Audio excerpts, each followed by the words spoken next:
தேசம் காப்போம் தமிழை வளர்ப்போம் மாநில மாநாடு மார்ச் 2 திருச்சி சிறுகனூர். இந்திய ஜனநாயக கட்சியின் நிறுவன தலைவர் டாக்டர் பாரிவேந்தர் அழைக்கிறார். அணி திரண்டு வாருங்கள். 3 தலைமுறையா நாட்டுக்கு தொண்டாற்றி வரும் குடும்பத்துக்கு சொந்தக்காரர் அவர். இந்தியாவோட சிறந்த கல்வி நிறுவனங்கள்ல ஒன்றாக இருந்த திருச்சி NITயிலும் உலகத்தோட தலை சிறந்த கல்வி நிறுவனமான MITயிலையும் படித்தவர்.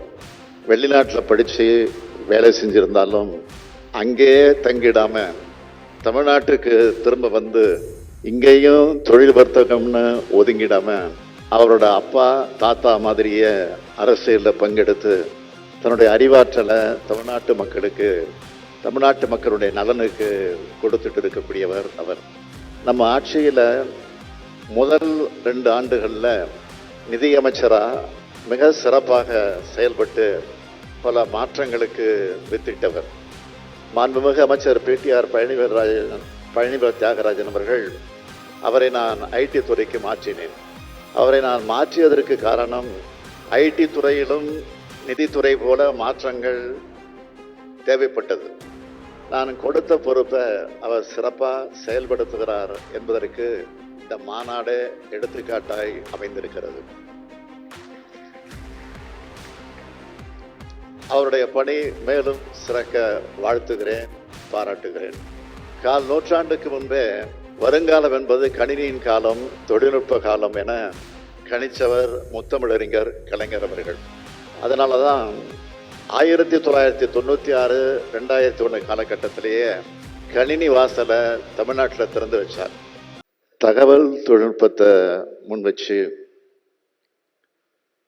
நடைபெறும் இந்த மாபெரும் மாநாட்டை ஏற்பாடு செய்துள்ள மாண்புமிகு தொழில்நுட்பத்துறை, தகவல் துறையினுடைய அமைச்சர் PTR பழனிவேல் தியாகராஜன் அவர்களை முதலில் நான் பாராட்டுகிறேன்.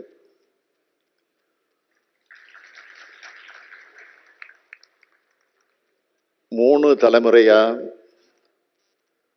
நாட்டுக்கு தொண்டாற்றி வரும் குடும்பத்துக்கு சொந்தக்காரர் அவர். இந்தியாவோட சிறந்த கல்வி நிறுவனங்கள்ல ஒன்றாக இருந்த திருச்சி NITயிலும் உலகத்தோட தலை சிறந்த கல்வி நிறுவனமான MITயிலையும் படித்தவர். பல ஆண்டுகள் வெளிநாட்டில் படித்து வேலை செஞ்சிருந்தாலும் அங்கேயே தங்கிடாம தமிழ்நாட்டுக்கு திரும்ப வந்து இங்கேயும் தொழில் வர்த்தகம்னு ஒதுங்கிடாம அவரோட அப்பா தாத்தா மாதிரியே அரசியலில் பங்கெடுத்து தன்னுடைய அறிவாற்றலை தமிழ்நாட்டு மக்களுக்கு, தமிழ்நாட்டு மக்களுடைய நலனுக்கு கொடுத்துட்டு இருக்கக்கூடியவர் அவர். நம்ம ஆட்சியில் முதல் 2 ஆண்டுகளில் நிதியமைச்சராக மிக சிறப்பாக செயல்பட்டு பல மாற்றங்களுக்கு வித்திட்டவர். மாண்புமிகு அமைச்சர் PTR பழனிவேல் தியாகராஜன் அவர்கள், அவரை நான் IT துறைக்கு மாற்றினேன். அவரை நான் மாற்றியதற்கு காரணம் IT துறையிலும் நிதித்துறை போல மாற்றங்கள் தேவைப்பட்டது. அவருடைய தலைமையில் தகவல் தொழில்நுட்பத்துறை மூலமா தமிழ்நாட்டோட பொருளாதார வளர்ச்சியும் தமிழ்நாட்டு இளைஞர்களுக்கான வேலைவாய்ப்பும் அதிகமாகும். நான் கொடுத்த பொறுப்பை அவர் சிறப்பாக செயல்படுத்துகிறார் என்பதற்கு இந்த மாநாடு எடுத்துக்காட்டாய் அமைந்திருக்கிறது. அவருடைய பணி மேலும் சிறக்க வாழ்த்துகிறேன், பாராட்டுகிறேன். 1/4 நூற்றாண்டுக்கு முன்பே வருங்காலம் என்பது கணினியின் காலம், தொழில்நுட்ப காலம் என கணிச்சவர் முத்தமிழறிஞர் கலைஞர் அவர்கள். அதனால தான் 1996, 2001 காலகட்டத்திலேயே கணினி வாசலை தமிழ்நாட்டில் திறந்து வச்சார். அவரால் மேற்கொள்ளப்பட்ட தொலைநோக்கு பார்வை கொண்ட முயற்சிகளால் தான் இந்தியாவோட ஐடி தொழில் புரட்சியில தமிழ்நாடு முதன்மை மாநிலமா திகழுது. இந்தியாவிலேயே முதல்ல 1997 ஐடி பாலிசி, ஐடிக்குன்னு தனித்துறை, டாஸ்க் ஃபோர்ஸ், தமிழ் நெட் 99ன்னு ஐடி துறையில தமிழோட மாபெரும் பாய்ச்சல் கலைஞர் ஆட்சி காலத்துல தான் தொடங்குச்சு. நாட்டோட முதல் ஐடி பார்க்க டைடல் பூங்காவில் 2000 ஆண்டில் உருவாக்கினார். இது எல்லாத்தையும் 4 நூற்றாண்டுக்கு முன்னாடியே செஞ்ச பெருமை கலைஞரை தான் சேரும். அதனால தான் நாங்கள் அவரை நவீன தமிழ்நாட்டோட சிற்பின்னு சொல்றோம். ஐடிக்கு கலைஞர் காலம் எப்படி பொற்காலமோ அதே மாதிரி நமது திராவிட மாடல் அரசின் ஆட்சி காலமும் இருக்கும்னு செயல்படுறோம். அதனாலதான் நீண்ட ஆலோசனைகளுக்கு பிறகு தமிழ்நாடு தரவு மைய கொள்கை 2021, தமிழ்நாட்டிற்கான தரவு கொள்கை 2022, தகவல் தொழில்நுட்பத்துறைக்கான தரவு கொள்கை 2022, தகவல் தொடர்பு உட்கட்டமைப்பிற்கான கொள்கை 2022 என முக்கியமான தகவல் தொழில்நுட்ப கொள்கை முடிவுகளை, அறிக்கைகளை அரசு வெளியிட்டிருக்கு. அதோடு பொது தனியார் கூட்டு முறையில் தகவல் தொழில்நுட்ப நகரங்களும் டைடல் பூங்காக்களும் உருவாக்க தகவல் தொழில்நுட்ப பூங்கா கட்டமைப்பாளர்கள் மற்றும் முதலீட்டாளர்களோட ஆலோசனைகளை மேற்கொண்டோம்.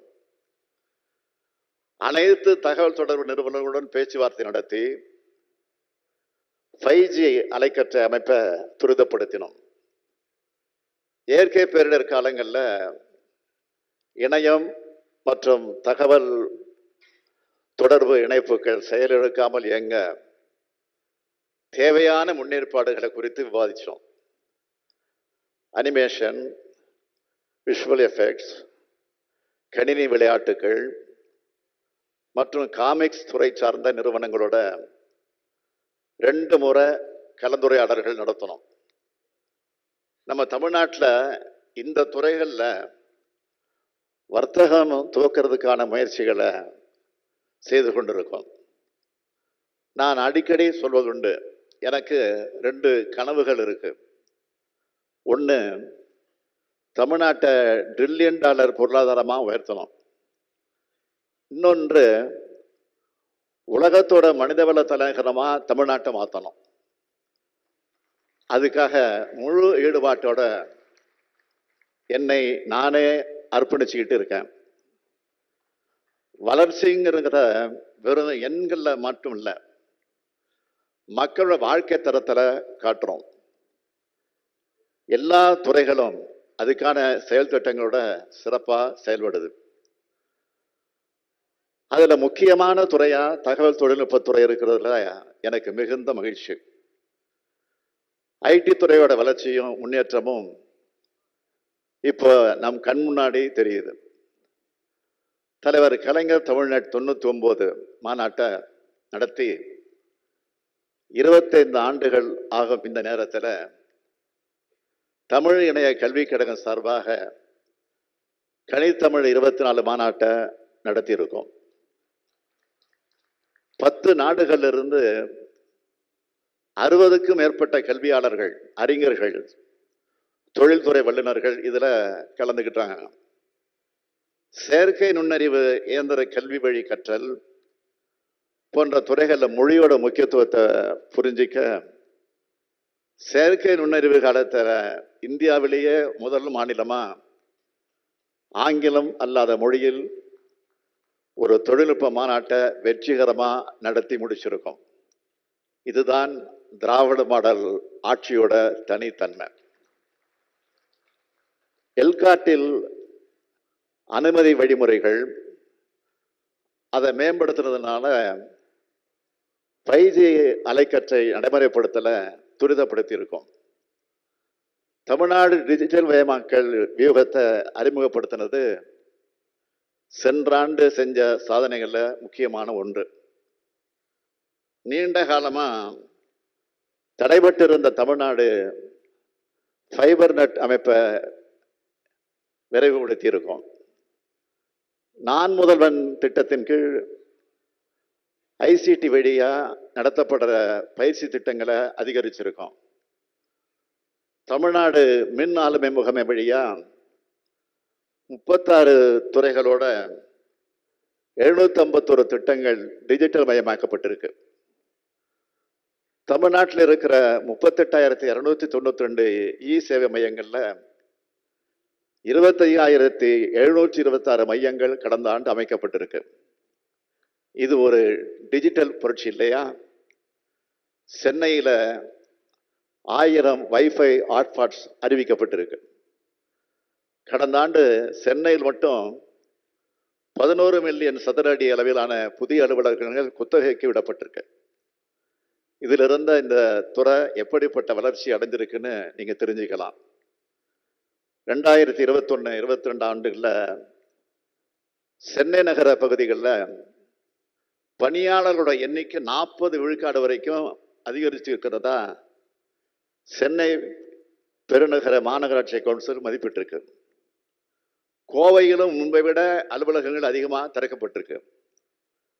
5 நாட்கள் முன்பு கடந்த பிப்ரவரி 19 அன்று வெளியிடப்பட்ட நிதிநிலை அறிக்கை, அதில் புதிய அறிவிப்புகள் வெளியிடப்பட்டிருக்கு. புதிய தொழில்நுட்பங்கள் அதை உருவாக்குற புத்தொழில் நிறுவனங்களுக்கு நிதி உதவி அளிக்க இந்த ஆண்டு 5 கோடி ரூபாய் நிதி ஒதுக்கீடு செய்யப்பட்டுள்ளது. கோயம்புத்தூர்ல புதிய தகவல் தொழில்நுட்ப பூங்கா 20 லட்சம் சதுர அடியில 1100 கோடி ரூபாய் செலவில் உருவாக்கப்பட இருக்கு. அடுத்த 5 ஆண்டுகள்ல 200 கோடி ரூபாய் செலவில் மாநில தரவு மையம் மேம்படுத்தப்படும். மதுரையில் புதிய டைடல் பூங்காக்கள் 6.4 லட்சம் சதுர அடியில் 345 கோடி ரூபாய் செலவில் உருவாக்கப்பட உள்ளது. திருச்சியில் 6.3 லட்சம் சதுர அடியில் 350 கோடி ரூபாய் செலவில் புதிய டைடல் பூங்காக்கள் உருவாக்கப்பட இருக்கு. தஞ்சாவூர், சேலம், வேலூர், திருப்பூர், தூத்துக்குடியில் நியோ டைடல் பூங்காக்கள் அமைத்து 13,000 பேருக்கு வேலை வாய்ப்பு வழங்கப்பட உள்ளது. 30 கோடி ரூபாயில மின் அலுவலக திட்டம் செயல்படுத்தப்பட இருக்கு. சென்னை, கோயம்புத்தூர், மதுரை, திருச்சி, சேலத்தில் இலவச வைஃபை வசதிகள் என பல்வேறு திட்டங்களை இந்த நிதி அறிக்கையில் அறிவிச்சிருக்கிறோம். இதெல்லாம் நிச்சயம் IT துறையை வளர்க்கும். மாண்புமிகு அமைச்சர் பழனிவேல் தியாகராஜன் தலைமையிலான இந்த துறையில் தமிழ்நாடு இந்தியாவோட முதன்மை மாநிலமா உயரும் என்ற நம்பிக்கை எனக்கு இருக்கு. தமிழ்நாட்டின் உலகின் மனிதவள தலைநகரமா மாற்றுவோம். தகவல் தொழில்நுட்பத்துறையினர் தேடி வரும் நகரமாக ஆக்குவோம். தொழில்நுட்பத்தில் உலக நாடுகள் எப்படிப்பட்ட முன்னேற்றத்தை அடையுதோ அதே தொழில்நுட்ப வளர்ச்சியை அதே காலத்தில் உருவாக உழைப்போம், உழைப்போம், உழைப்போம் என கூறி விடைபெறுகிறேன். நன்றி, வணக்கம்.